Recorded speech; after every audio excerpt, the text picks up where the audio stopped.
নমস্কার, আমি সুস্মিতা। আগামীকাল রথযাত্রা, সেটা আমরা সবাই জানি। এই দিনটি আমাদের বাঙালিদের কাছে একটি বিশেষ পুণ্যের একটি দিন। আর এই দিনটিতে আমি ভগবানের উদ্দেশ্যে নিজের হাতের কোনো কাজ অর্পণ করব না, সেটা তো হয় না। তো সেই কারণেই শুরু করলাম একটি ওয়াল হ্যাঙ্গিং, জগন্নাথ, বলরাম এবং সুভদ্রা, এই তিনজন ভগবানকে নিয়ে। তো আমি এখানে পিচবোর্ড এবং আইসক্রিমের কাঠি এগুলোর সাহায্যে বানিয়েছি।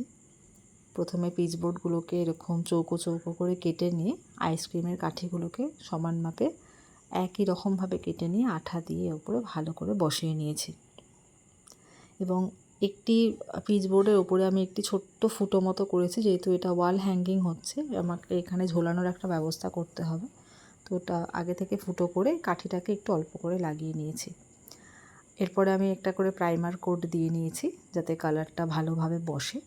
প্রাইমার কোট দেওয়ার পরে আমি একটাতে কালো, একটাতে সাদা এবং একটাতে হলুদ কালার করে নিচ্ছি। তারপরে পেন্সিলের সাহায্যে ড্র করে নিয়ে এরপরে আমি কালার চাপাচ্ছি। ব্ল্যাকের উপরে কালোটা খুব একটা লালটা খুব একটা ভালো ফুটছিল না, সে কারণে আমি বেশ 2-3 বার করে কালার দিতে হয়েছে। আর এখানে আমি আগে সাদা দিয়ে একটু কাজ করে নিচ্ছি, এরপরে এর উপরে আবার হলুদের কাজ আমি করব, কারণ ব্ল্যাকের উপরে অন্যান্য যে কোনো কালারই দিই না কেন সেটা বড্ড ডাল হয়ে যায়।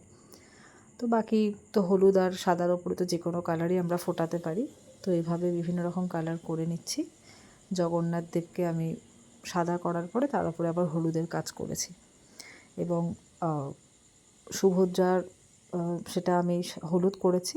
আর বলরামের যে কাজটা সেটা আমি সাদার ওপরে করেছি। তো এখানে সবটা করার পরে একটু সুন্দর করে সাজিয়ে নিচ্ছি। আর এখানে আমার কাছে একটি হার ছিল অনেক পুরনো, তো সেটা পড়েই ছিল, সেটাকে একটুখানি মাপ করে কেটে সাইডটা করে নিচ্ছি এভাবে গ্লু গানের সাহায্যে। তো জিনিসটা আপনাদের কেমন লাগলো সেটা কিন্তু জানাবেন অবশ্যই আমাকে।